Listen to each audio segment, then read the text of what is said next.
Chapter 56. Annabeth. Annabeth! Percy pulled her back just as her foot hit the edge of a drop-off. She almost pitched forward into who knew what, but Percy grabbed her and wrapped her in his arms. It's okay, he promised. She pressed her face into his shirt and kept her eyes closed tight. She was trembling, but not just from fear. Percy's embrace was so warm and comforting she wanted to stay there forever. Safe and protected, but that wasn't reality. She couldn't afford to relax. She couldn't lean on Percy any more than she had to. He needed her, too. Thanks. She gently disentangled herself from his arms. Can you tell what's in front of us? Water, he said. I'm still not looking. I don't think it's safe yet. Agreed. I can sense a river, or maybe it's a moat? It's blocking our path, flowing left to right through a channel cut in the rock. The opposite side is about 20 feet away. Annabeth mentally scolded herself. She'd heard the flowing water, but she had never considered she might be running headlong into it. Is there a bridge, or... I don't think so, Percy said. And there's something wrong with the water. Listen. Annabeth concentrated. Within the roaring current, thousands of voices cried out, shrieking in agony, pleading for mercy. Help! They groaned. It was an accident! The pain! Their voices wailed. Make it stop! Annabeth didn't need her eyes to imagine the river. A black, briny current filled with tortured souls being swept deeper and deeper into Tartarus. The River Acheron, she guessed. The fifth river of the underworld. I like the Phlegethon better than this, Percy muttered. It's the river of pain. The ultimate punishment for the souls of the damned, murderers especially. Murderers! The river wailed. Yes, like you! Join us, another voice whispered. You are no better than we are. Annabeth's head was flooded with images of all the monsters she'd killed over the years. That wasn't murder, she protested. I was defending myself. The river changed course through her mind, showing her Zoe Nightshade, who had been slain on Mount Tamalpais because she'd come to rescue Annabeth from the Titans. She saw Nico's sister, Bianca D'Angelo, lying in the collapse of the metal giant Talos because she had tried to save Annabeth. Michael Yu and Selena Beauregard, who had died in the Battle of Manhattan. You could have prevented it, the river told Annabeth. You should have seen a better way. Most painful of all was Luke Castellan. Annabeth remembered Luke's blood on her dagger after he'd sacrificed himself to stop Kronos from destroying Olympus.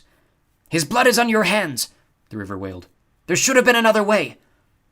Annabeth had wrestled with the same thought many times. She tried to convince herself Luke's death wasn't her fault. Luke had chosen his fate. Still, she didn't know if his soul had found peace in the underworld, or if he'd been reborn, or if he'd been washed into Tartarus because of his crimes.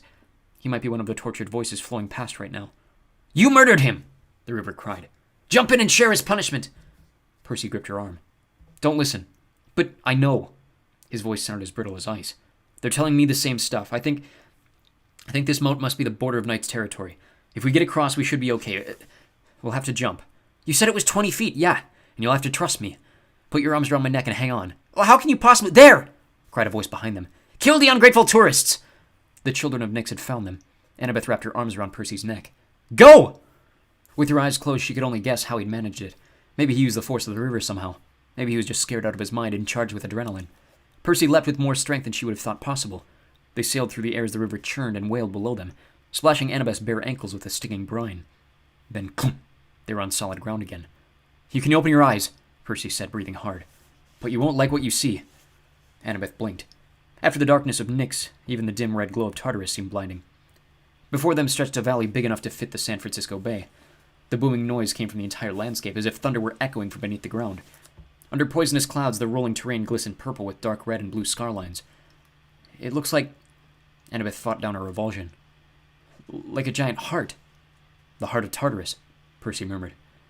The center of the valley was covered with a fine black fuzz of peppery dots. They were so far away it took Annabeth a moment to realize she was looking at an army. Thousands, maybe tens of thousands of monsters, gathered around a central pinpoint of darkness. It was too far to see any details, but Annabeth had no doubt what the pinpoint was. Even from the edge of the valley, Annabeth could feel its power tugging at her soul. The doors of death. Yeah. Percy's voice was hoarse. He still had the pale, wasted complexion of a corpse, which meant he looked about as good as Annabeth felt. She realized she'd forgotten about their pursuers. What happened to Nyx? She turned. Somehow they landed several hundred yards away from the banks of Acheron, which flowed through a channel cut into black volcanic hills. Beyond that was nothing but darkness. No sign of anyone coming after them. Apparently even the minions of night didn't like to cross the Acheron.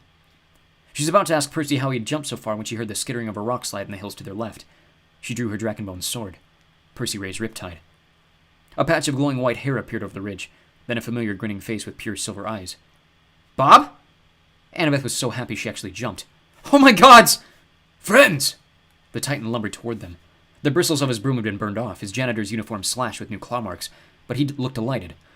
On his shoulder, small Bob the kitten purred almost as loudly as the pulsing heart of Tartarus. "I found you!"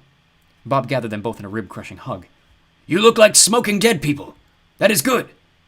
"Ugh," Percy said. "How did you get here? Through the Mansion of Night?" No. Bob shook his head adamantly. "That place is too scary. Another way, only good for titans and such." "Let me guess," Annabeth said. "You went sideways." Bob scratched his chin, evidently at a loss for words. No more diagonal." Annabeth laughed. Here they were at the heart of Tartarus, facing an impossible army. She would take any comfort she could get. She was ridiculously glad to have Bob the Titan with them again. She kissed his immortal nose, which made him blink. "We stay together now?" he asked. "Yes," Annabeth agreed. "Time to see if this death mist works. And if it doesn't..." Percy stopped himself. There was no point in wondering about that. They were about to march into the middle of an enemy army. If they were spotted, they were dead. Despite that, Annabeth managed to smile. Their goal was in sight. They had a titan with a broom and a very loud kitten on their side. That had to count for something. "Doors of death?" she said. "Here we come."